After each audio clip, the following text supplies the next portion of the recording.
revolution, first on the web and then on a mobile phone. And Bitcoin's big innovation was we don't just move digital information anymore. We move digital energy. It's a conservative property. And if I can move $1 million of energy from me to you, I can move $1 billion of energy from me to you. But if I can move it from me to you, if I can move it over 10,000 miles, I can move it over 10,000 days. I can move $1 billion from here into the future 30 years. And so that's a second breakthrough. And then the third breakthrough is if I can move energy through time and space, I can manifest energy in cyberspace. Right? The big breakthrough is the creation of $1 billion of something in cyberspace. There's a phrase, JP Morgan had a phrase. He said, gold is money, everything else is credit. And what that means is you have a bar of gold, that is money, that is valuable. Everything else, a piece of paper, which just is a derivative of or is a security that represents someone else's gold.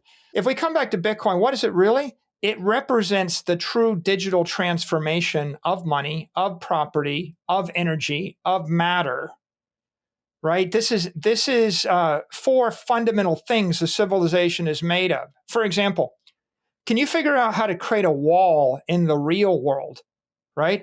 I use steel. I use bricks. I have a brick wall. Peter, run as hard as you can into my brick wall. Okay. Well, so you run as hard as you can and you smash your face and you end up in the hospital. You ran into a brick wall. You can do that as an engineer in the real world because you have matter. And if you have energy, you can convert it to matter, convert it into a brick wall. You can do the opposite, right? I can aim a gun at the brick wall, blow it up, or I can burn it and vaporize it, right? So we have that in the real world, and that's the basis of the civilization. Now, how do I create a wall in cyberspace? See, here's the idea. If I have money, if I have Bitcoin in cyberspace, I can actually create a program where you want to come to my website, you have to post 1 million Satoshis. And then if you, I don't know, start swearing at me, I debit you 1,000 Satoshis for every swear word. Yeah, it's sad. It's the tragedy of our time. But I tell this story because in a world of credit, this is a guy that you couldn't have undone. He could have hired an army of lawyers to bend reality to every which way with 16 different appeals. But when you're subject to the laws of nature and conservation of energy, there is no appeal for a mistake, and his life was snatched away from him in a couple of seconds or less because he made a mistake, because those are the consequences of that. There are no consequences in cyberspace without digital energy. The reason that Facebook is broken and Google is broken and Twitter is broken and we have armies of bots, right? And Twitter has 500,000 to 1 million fake accounts created a day. Wow. 300 million a year. Okay. There are no consequences because it's free, and so there's no truth.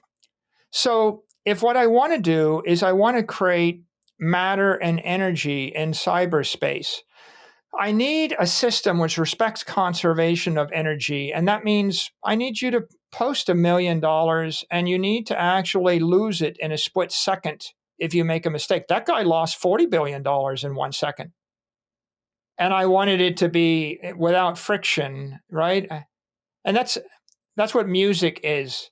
So what Bitcoin represents, it represents the ability to move energy at high frequency. Like, how about 1,000 times a second? How about move $1 billion in a second?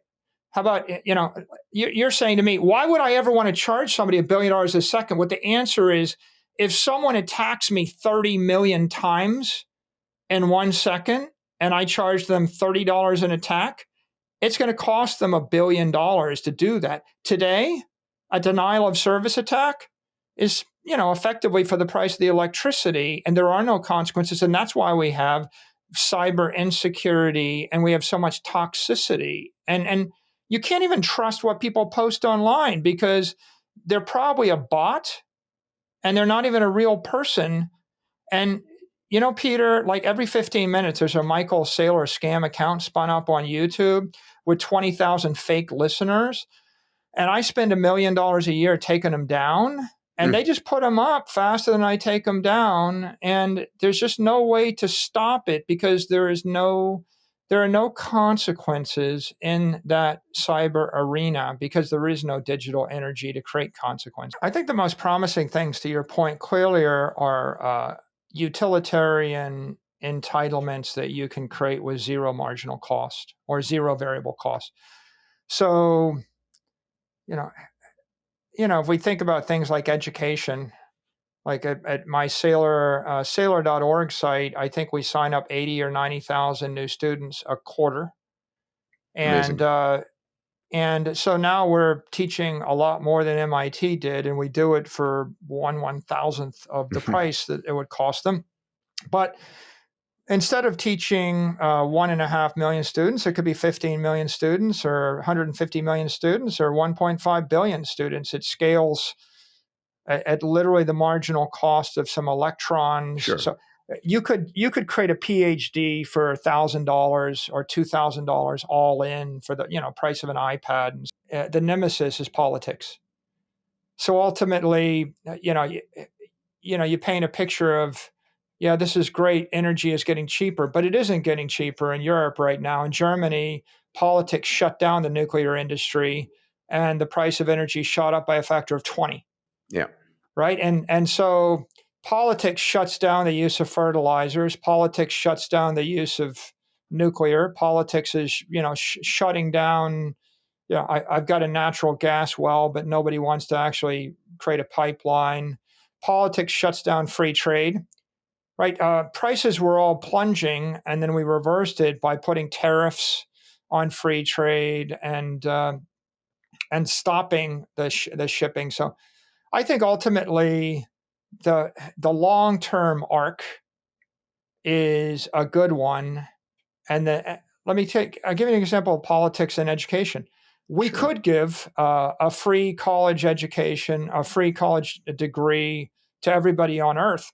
I could actually have one teacher of algebra that taught 1 billion people. That would be viewed as anathema to politicians. They don't want one algebra teacher teaching 1 billion people. They want 1 million algebra teachers teaching fewer people. So ultimately, I think you can't pursue entrepreneurial aims without considering the politics. Politics have impacted Uber. They impact fintech.